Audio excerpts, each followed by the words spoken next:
अस्सलाम वालेकुम गाइस, मैं हाँ मोहम्मद नईम। तुसीं देख रहे हो मेरा यूट्यूब अपना पंजाबी चैनल। क्या हाल चाल है? खैरियत? वैसे ठीक है, उम्मीद है कि सब खैरियत ना होंगे। अच्छा जी, इंशाल्लाह अज मैं तुहानूं विजिट कराना अपने इलाके के बाहरली साइड ते और इंशाल्लाह उम्मीद है कि तुहानूं व्यूज़ बहुत पसंद आएगा।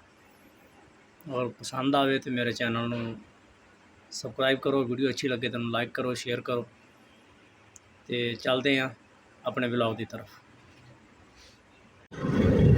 ये व्यूअर्स चेक करो, रात का टाइम और सफ़र दे विच चांदी चाननी है। देखो कि कितना ज़बरदस्त मौसम बनया पाया है। जंगल का भी मौसम महसूस हो रहा है और शहरी भी। लेकिन असी बड़े ज़बरदस्त रोड पर जा रहे हैं, कोई ख़तरा वगैरह नहीं है इस जगह पर, बड़ा सेफली रस्ता है। लेकिन एक स्पैशल तौर पर रस्ता होया है। तो तुसीं आस पास देखो तो इस तरह लगता है कि जिवें बंदा जंगल बियाबान जा रहा है। और ऊपर देखो तो इस तरह लगता है कि जिवें सर्दियों का मौसम हो शाम का। लेकिन रात का तकरीबन 10 तो साढ़े दस का टाइम है। लेकिन बहुत ज़बरदस्त व्यूज़ बनया होया है, चेक करो।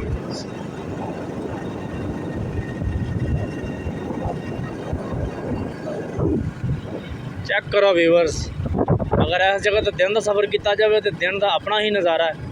लेकिन तुसीं रात का नज़ारा चेक करो तो रात भी अपना ही अदा एक अपनी लुक है। बड़ा VIP यानी कि मज़ा आ रहा है, यानी कि ना कोई किसी किस्म की परेशानी को खौफ है। अगे टाउन है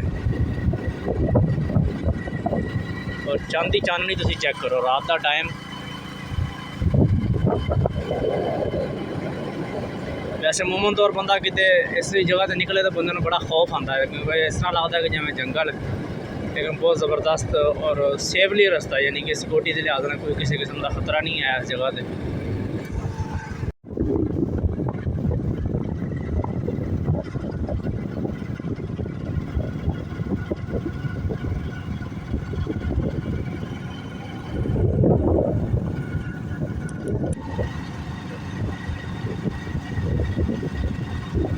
चेक करो व्यूअर्स, कैसा प्यारा मंजर है। मज़ा आ रहा है कि नहीं आ रहा है ना? मज़े वाली गल। फिर आह, तुसीं विजिट करो, तुहानूं भी मज़ा आएगा ऐसी जगह का।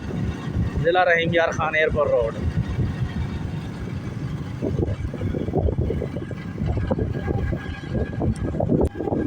व्यूअर्स, असीं हुण वो एरिया क्रॉस करके नहर किनारे पहुँचे हैं।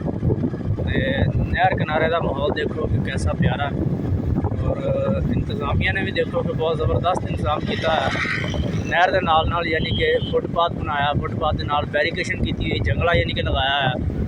ये बहुत अच्छा इकदाम है इंतज़ामिया का कि अगर बिलफर्ज खुदा ना खास्ता कोई हादसा हो जाए तो हादसे दे विच जानी तहफ़्फ़ुज़ का बहुत बड़ा इकदाम, यानी कि इंतज़ामिया नूं इस चीज़ का क्रेडिट जाता है वैलडन कि ये उन्होंने बहुत अच्छा इकदाम है। अक्सर औकात देखी जाए कि नहर बहुत वड्डियां नहर होंदियां ने, लेकिन यानी कि ना उन्होंने इर्द गिर्द कोई हिफाजती इकदाम इंतजाम नहीं होंगे।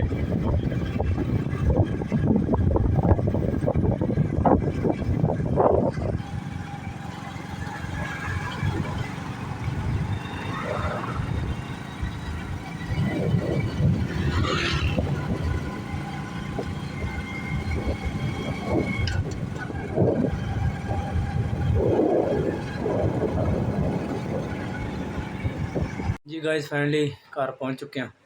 उम्मीद है कि तुहानूं मेरा व्लॉग जो पसंद आया होगा। अगर वीडियो अच्छी लगे तो लाइक करना, चैनल में सबसक्राइब करना, मैंने सपोर्ट करो। इंशाल्लाह मैं तुहाडी रोज़ इस तरह रोज़ नई तो नई वीडियो लैके आवांगा। और अगर मेरी वीडियो कोई कमी पेशी हो या अच्छी लगी हो तो कमेंट बॉक्स में लाजमी मेरी रहनुमाई करना। तब तक अपना ख्याल रखो, मिलते हैं नेक्स्ट वीडियो के नाल। अल्लाह हाफिज़।